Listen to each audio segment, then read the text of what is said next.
बेटियों को अपनी सुरक्षा के लिए शारीरिक एवं मानसिक रूप से मजबूत बनाना होगा। महिलाओं का आर्थिक रूप से सशक्त होना उनके पूरे भविष्य को तय करता है। यदि हम अपने निर्णय स्वयं ले सकते हैं तो सही मायने में हम पूरी तरह से आजाद हैं। अनेक मसलों पर हमारा निर्णय निर्भरता की वजह से प्रभावित होता है। आज ये परिस्थितियां बदली हैं। महिलाएं घरों से बाहर निकली हैं, पढ़कर सभी क्षेत्रों में नौकरियां कर रही हैं। सरकारी व निजी क्षेत्र में वे समान वेतन पर काम कर रही हैं, लेकिन निजी क्षेत्रों में कई जगहों पर उन्हें आज भी भेदभाव एवं पुरुषों की गंदी निगाहों का सामना करना पड़ रहा है। प्रेस क्लब के सभागार में आयोजित शिक्षिका पूजा सिंह ने यौन अपराधों पर कानूनी शिकंजा एवं समाज के उत्तरदायित्व को लेकर एक संगोष्ठी का आयोजन हुआ, जिसमें पत्रकारों के सवालों के जवाब उन्होंने कहा कि यदि माता पिता, अभिभावक, शिक्षक, शिक्षिकाएं बच्चों को गुड टच बैड टच को लेकर गंभीरता से समझाएं तो नजदीकी रिश्तेदार, सगे संबंधियों द्वारा यौन उत्पीड़ित पर काबू पाया जा सकता है। साथ ही बच्चों के सपने पति पत्नी को एक दूसरे से थोड़ी दूरी बनाकर रखना चाहिए। भाजपा नेता गजेंद्र सिंह ने कहा कि महिलाओं के लिए प्रदेश सरकार सभी थानों एवं जिला चिकित्सालय में महिला डेस्क स्थापित किया है, तो वहीं उनकी सुरक्षा के महिला हेल्पलाइन की स्थापना भी की गई है। किसी भी विषम परिस्थिति में कोई बच्ची फंस जाए तो उसे तत्कालीन सहायता मुहैया कराने की व्यवस्था है। अभिषेक सिंह ने कहा कि महिला सुरक्षा के लिए समाज का भी दायित्व है कि किसी लड़की या महिला को अगर समस्याग्रस्त देखे तो आगे आकर नजदीक पुलिस स्टेशन को सूचित करें। साथ ही कुछ लोगों के साथ तब तक वहां मौजूद रहें जब तक वहां पुलिस पहुंच नहीं जाती। उन्होंने लड़कियों से भी अपील किया कि घर में कुछ भी पहने, लेकिन यदि बाहर अथवा कार्यस्थल पर जा रही है तो ऐसे कपड़े पहने जिससे शरीर का अधिकांश हिस्सा ढका रहे। उन्होंने कहा कि अंदर और बाहर से खुद को मजबूत बनाए, हर विषम परिस्थितियों में घबराए नहीं, सूझबूझ एवं हिम्मत के साथ काम ले। सभी बहन बेटियों के पास महिला हेल्पलाइन के नंबर के साथ सेल्फ डिफेंस के लिए खुद को तैयार कीजिए। ये भारत भूमि है, यहाँ का इतिहास वीरांगनाओं से भरा पड़ा है। जरूरत है तो अपने अंदर की क्षमता पहचानने की।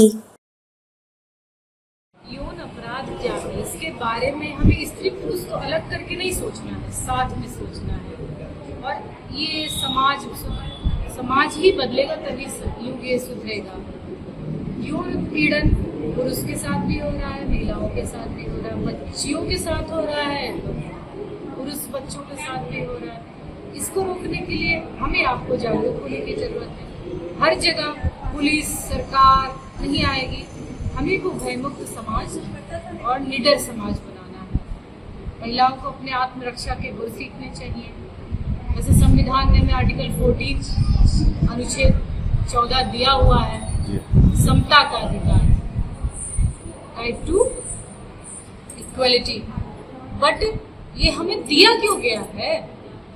ये हमारा फंडामेंटल राइट है, हम पैदा होते हैं तभी हमें फ्रीडम दी जाती है। संविधान भी यहाँ कुछ हद तक, मतलब मैं कहूंगी नहीं, जिन्होंने बनाया बहुत विद्वान है, बट गलत है। हमें दिया क्यों गया? समय के साथ संशोधन होना चाहिए संविधान में। संविधान में भी संशोधन होना चाहिए। जैसे पुरुष स्वतंत्र है वैसे स्त्री भी स्वतंत्र है। हाँ। तो इसका ताना बाना जो है, हम सामाजिक, चाहे बुद्धिजीवी हो, शिक्षक हो, डॉक्टर हो, नेता हो, पत्रकार भाई बंधु हो, समाज के अच्छे विचारवान व्यक्ति हो, उनको मिल के एक काम करना है और भय मुक्त समाज बनाना है, जहाँ पर स्त्री भी भय मुक्त रहे, पुरुष भी, क्योंकि हमें साथ मिलकर देश की प्रगति में योगदान देना है। आज की वर्तमान समय में 100% जनसंख्या है, 65% हम यूथ हैं, स्त्री और पुरुष हैं। तो हम जो मिडिल एज के लोग हैं, इसको परिवर्तन सिर्फ हम कर सकते हैं। तो इस पर हम लोग आगे भविष्य में भी काम करेंगे, आज भी काम करेंगे, और स्कूलों के माध्यम से, सेमिनार के, संगोष्ठियों के माध्यम से ये चीजें हम लोग आगे ले जाएंगे। पहले अपना मोहल्ला सुधारेंगे, अपना जिला सुधारेंगे, धीरे धीरे। तुरंत तो कोई चीज होती नहीं, बिगड़ने में समय लगाना तो बनने में भी समय लगेगा। धीरे धीरे ये चीजें परिवर्तित हो जाएंगी। मैम, अक्सर देखने में ऐसा आता है कि पारिवारिक रिश्तेदार ज्यादातर जो है शोषण के जिम्मेदार होते हैं, इस पे आप क्या कहेंगे? इस पर यह है कि माता पिता को बच्चों को इतनी फ्रीडम दे कि वो अपनी बात आसानी से कह सकें, बता सकें, और हमेशा ये बताएं कि माँ बाप सोए लेटे बच्चे तो अपने माँ बाप के साथ, किसी और के साथ नहीं। अगर माता पिता नहीं है और किसी रिश्तेदार के यहाँ छोड़ना है तो भी ना छोड़ें, ताला बंद करके अकेले कमरे में उनको चले जाएं, या माता रहे पिता छुट्टी ले लें। ऐसी सेवाएं थोड़ी ऑफिसर जो जॉब वाले माता पिता हैं उनको ऑफिस से भी थोड़ी छुट्टी मिले, मतलब अवकाश मिले कि बच्चा अकेला है। पूरे समाज को भी सोचना है ना कि अगर बच्चा अकेला है तो 1 घंटे के लिए माँ कहीं जाना है तो पिता वो उसको अपने पास रख ले, ऑफिस में रख ले, चाहे घर पे आ जाए। इससे बच्चों का सुरक्षा होगा। बच्चों के दिमाग में डालें कि माँ बाप से नहीं डरना है, कुछ अगर गलत होता है तो डायरेक्ट उनको बताया जाए, अपने टीचर से बताएं। हमारे बच्चे सब कुछ सारी बातें हमसे शेयर करते हैं। मैम ज्यादातर घटनाएं होती है लेकिन लोग उसको जो है छिपा लेते हैं लोक लाज की वजह से। अब 7-8 घटनाएं तो मैं खुद जानती हूँ, जो जहाँ मैं पढ़ाती हूँ पास में, और बच्चों के द्वारा ही, और सच बात भी है, लेकिन उस बात को दबा दिया गया है। अगर यही जो है मामला पुलिस में गया होता और कहीं गया होता तो जी। 2 पीड़ितों ने आत्महत्या कर ली है। लड़कियों ने 13 साल की थी, एक 16 साल की थी। बहुत दुख हुआ, लेकिन उसमें कुछ कर नहीं सकते थे। तो शिक्षक के तौर पे इतना मेरा दायरा, मैं बढ़ के भी करती हूँ लेकिन दायरा छोटा है ना, तो इसीलिए आप सबको मैंने बुलवाया है कि चलिए मिलके एक अच्छा नेक कार्य अपने समाज को परिवर्तित करने के लिए हम लोग बीड़ा उठाते हैं। आपका नाम मैम? जी, मेरा नाम पूजा सिंह है। कहाँ पे आप पोस्टेड हैं? मैं शिक्षिका विजय प्रताप कन्यापुर माध्यमिक विद्यालय। यही विरोध करना है। जब तक महिलाएं विरोध नहीं करेंगी या बच्चे तब तक गुड टच बैड टच नहीं जान रहे हैं, तब तक ये हम लोग को अपने घर के बच्चों को सिखाना होगा, महिलाओं को आगे आना होगा और इन चीज़ों का विरोध करना होगा। जब तक हम इन चीज़ों का विरोध नहीं करेंगे तब तक ये घटनाएं ऐसी ही होती रहेंगी और कानून बहुत ज़्यादा लोगों को सुरक्षा नहीं दे सकता है। जब तक हम खुद से जागरूक नहीं होंगे इन घटनाओं के प्रति, तब तक हम लोग सुधार नहीं ला सकते हैं।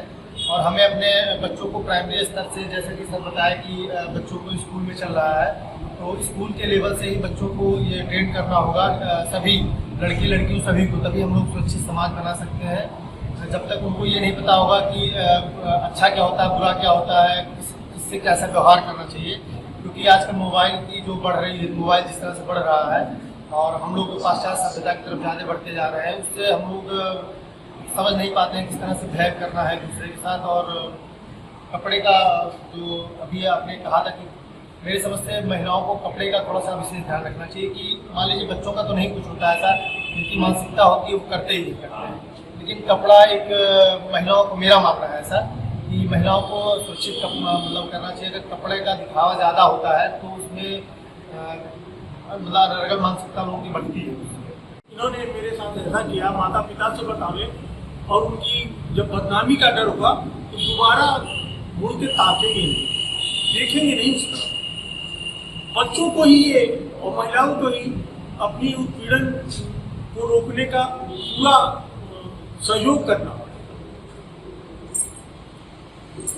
एक अकेली महिला कहीं खड़ी है हमारे अगल बगल और मेरी बहन और बेटी नहीं है, फिर भी हमें उसको सुरक्षित रखना है, ये मेरी जिम्मेदारी है। अगर कोई उसके साथ बदतमीजी करता है तो जैसे मेरी बेटी बहन के साथ कोई बदतमीजी करता है, मैं स्ट्रांगली उससे विरोध करूँ, उसी तरह मुझको विरोध करना चाहिए और लोहा लेना चाहिए। और महिलाओं को भी चाहिए, लड़कियों को भी चाहिए कि गुड टच बैड टच क्या है ये महिला टीचर से सीखे, मालूम हो जाएगा। तो आप महिलाओं के पास ईश्वर ने आंखें दी है, आंखों से ही सब पता चल जाता है कि कौन क्या चाहता है। इसलिए जो है आगे अगर कोई नहीं मानता है तो सरकारी नंबर दिए हुए हैं, उन पर फोन करें और किसी लोक लाज के डर के को छोड़ के उनको गिरफ्तार कराएं।